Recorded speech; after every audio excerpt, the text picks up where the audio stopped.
Timeline, 5000 ans d'histoire, Richard Fremder. Bonjour à tous.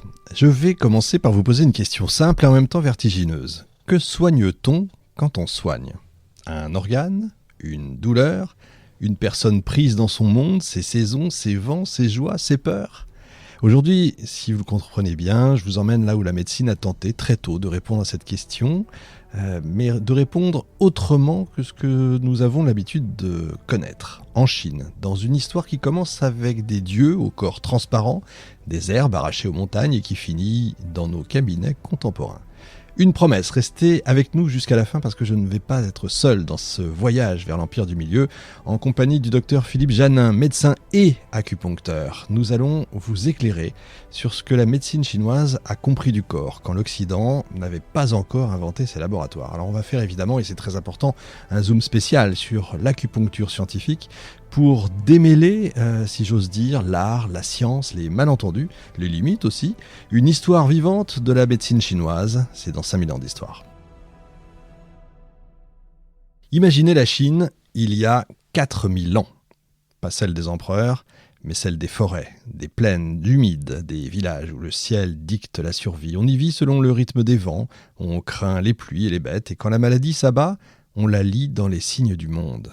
Une épidémie, c'est le souffle du ciel qui s'est corrompu. Une toux, un démon du froid qui s'est glissé dans la poitrine. La première médecine chinoise ne sépare pas encore le corps du cosmos. Le guérisseur, souvent femme ou vieux sage, ne distingue pas les herbes du remède et le rite de la cure. On brûle du bois sacré, on chante des incantations, on prie les esprits de la montagne.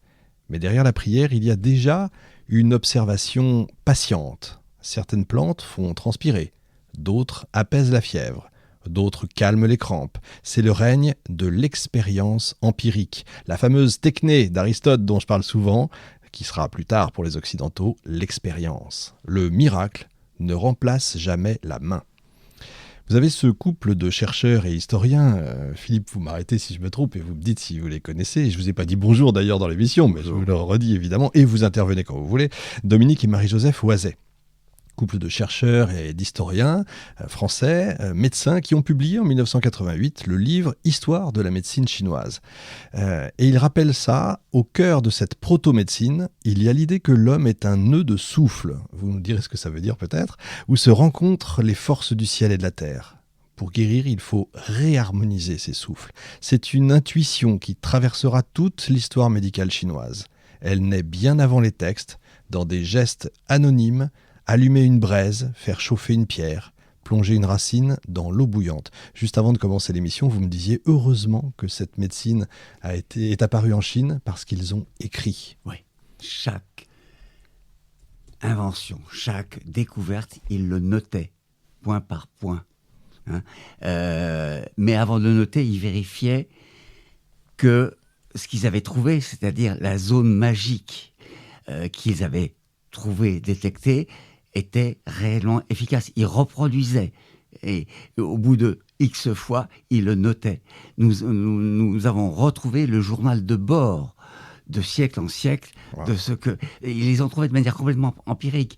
Quelqu'un souffrait du dos, il poncturait avec pas une aiguille, avec un morceau de silex, cette zone, et quelques heures après, c'était soulagé.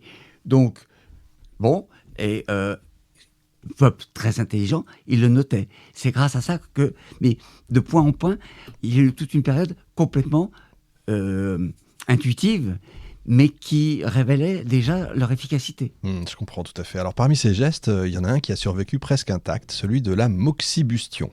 L'herbe utilisée, c'est l'armoise, oui, une plante rustique qu'on trouve sur les talus aux feuilles, oui, argentées, donc pas qu'en France, partout, oui, dans, oui, le monde.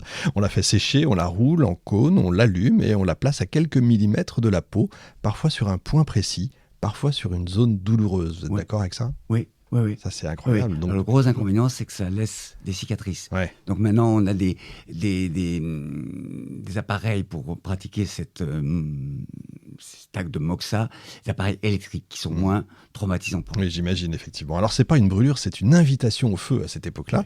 La chaleur pénètre, fait circuler, réveille. Cette pratique, attestée depuis la nuit des temps, c'est ça qui est incroyable, reste encore aujourd'hui, vous le disiez, donc au cœur de la médecine chinoise moderne. Alors, pourquoi le feu ? Parce qu'il chasse le froid. Et que le froid, dans la cosmologie ancienne, c'est source de mort. Le feu, lui, ramène le mouvement, l'énergie, la vie. C'est pas un symbole abstrait, c'est une manière concrète de rendre le corps au flux du monde, c'est ça ? Oui, tout à fait. On est d'accord. Alors l'autre grand pilier de cette époque, c'est l'herboristerie. Moi, c'est quelque chose qui me fascine depuis toujours. Le plus ancien traité connu, le Shenong Benkao Jing, pardon pour la prononciation, attribué à l'empereur mythique Shenong, l'agriculteur divin, recense plus de 360 plantes médicinales. Le mythe dit que Shenong goûtait chaque herbe pour en connaître la vertu et qu'il en est mort 100 fois avant d'écrire son livre. C'est pas seulement une légende héroïque, c'est la métaphore en fait d'une médecine du risque et du corps exposé. Le médecin chinois est d'abord un expérimentateur, un homme de terrain. Vous validez ça ? Oui, je valide complètement. Ouais, complètement, c'est ça. Ah oui, bien sûr. Ça plaît aussi. Et le Shenong Benkao Jing donc, classe les remèdes selon 3 catégories.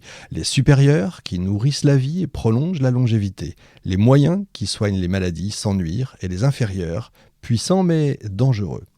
Cette classification n'est pas qu'un inventaire, si vous voulez, c'est déjà une éthique. Guérir, oui, mais sans déséquilibrer. Et ça, c'est très important. Prolonger la vie, mais sans forcer la nature. Tout le futur de la pensée médicale chinoise est contenu dans ce principe. Harmoniser plutôt que vaincre. La notion d'équilibre. Équilibre égale santé. Ouais. C'est tellement difficile. Et c'est tellement différent des Occidentaux. Mais complètement. C'est ça qui est extraordinaire. C'est pour ça que je voulais revenir vraiment au début. Alors dans ces premiers temps, le corps n'est pas encore un champ de bataille contre la maladie. C'est un paysage en fait à entretenir.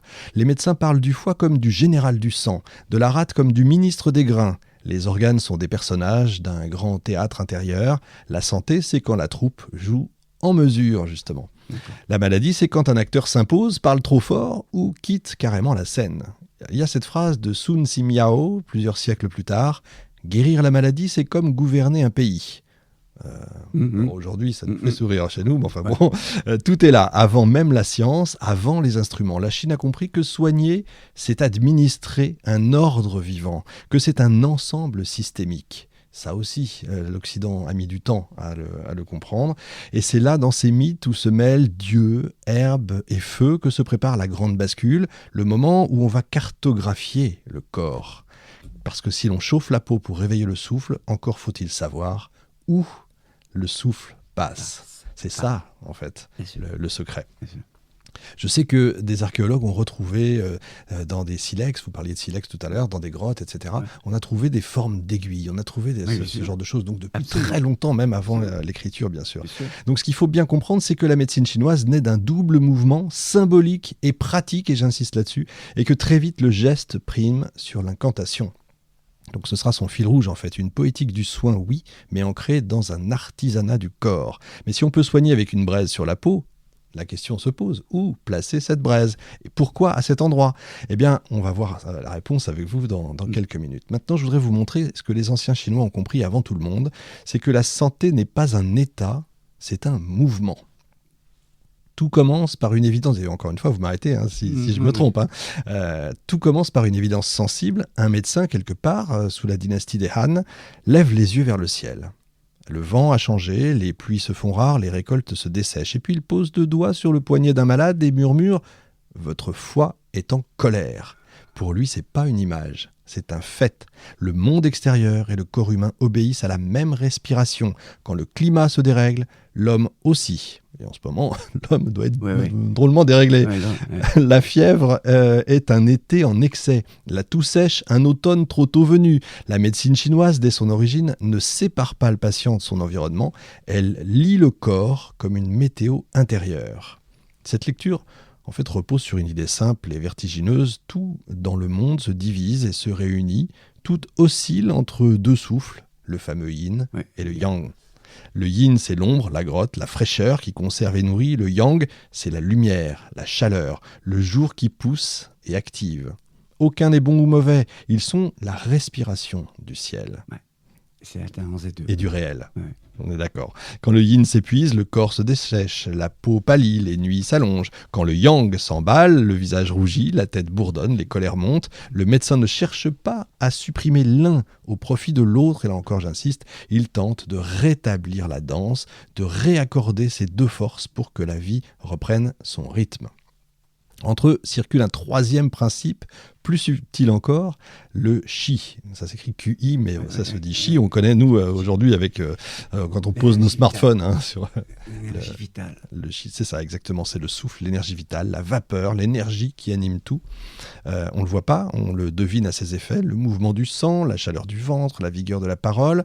Le chi, c'est ce qui relie l'air que nous respirons au sang qui nous nourrit. Ouais. On peut dire ça. Ouais. C'est très poétique, finalement, cette médecine. C'est très oriental, en fait. Je pense souvent à la vapeur qui fait soulever le couvercle d'une marmite, invisible, mais irrésistible. C'est un peu ça. Dans le cabinet, quand le médecin prend le pouls, et moi je suis habitué à l'acupuncture, il n'écoute pas seulement le rythme, il sent le chi, le fluide tendu, paresseux, débordant. Il dit « le chi ne descend plus ». Ça veut dire que la coordination s'est rompue, l'énergie stagne, et c'est ça qui fait mal. Autour de ce trio, Yin, Yang, Chi, s'organise la grande carte du vivant, les 5 mouvements. Les anciens les ont déduits de l'observation des saisons. Alors vous avez le bois pour le printemps qui croît, le feu pour l'été qui flamboie, la terre pour la maturité de la fin d'été, le métal pour l'automne qui resserre, et l'eau pour l'hiver qui recueille et attend. Et à chaque mouvement correspondent des saveurs, des organes, des émotions. Le bois gouverne le foie et la colère. Le feu, le cœur et la joie. La terre, la rate et la réflexion. Le métal, les poumons et la tristesse. L'eau, les reins et la peur. On verra comment ça a changé certainement aujourd'hui. C'est un immense tableau de correspondance, mais ce n'est pas de la poésie gratuite. C'est une physiologie cyclique.